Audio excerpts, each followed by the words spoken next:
హీరోయిన్లలో రష్మిక, నయనతార, అనుష్క తదితరులు దేశవ్యాప్తంగా గుర్తింపు తెచ్చుకున్నారు.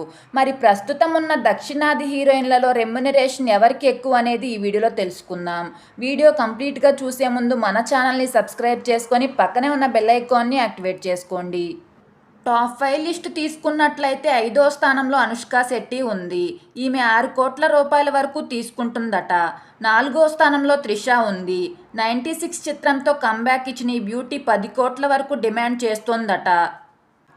3వ స్థానం నయనతారది. జవాన్ చిత్రంతో హిందీలోనూ అడుగుపెట్టింది ఈ భామ. 10 నుంచి 12 కోట్ల వరకు రెమ్యునరేషన్ తీసుకుంటుందంట. 2వ స్థానంలో రష్మిక ఉంది. పుష్ప 2 సినిమాలకు కలిపి 10 కోట్ల వరకు తీసుకుందంట.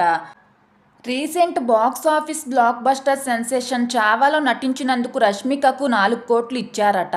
తొలి స్థానంలో ప్రస్తుతం సాయి పల్లవి ఉన్నట్లు తెలుస్తోంది. రీసెంట్ హిట్ తండేల్ కోసం ఈమెకు 5 కోట్లు ఇచ్చారట. ప్రస్తుతం సాయి పల్లవి హిందీలో రామాయణ్ చేస్తోంది. ఇందుకోసం 18 నుంచి 20 కోట్లు రెమ్యునరేషన్ ఇస్తున్నారట. పైన చెప్పిన రెమ్యునరేషన్ ఇండస్ట్రీలో వినిపిస్తున్న సమాచారం ఆధారంగా తెలిపినవి.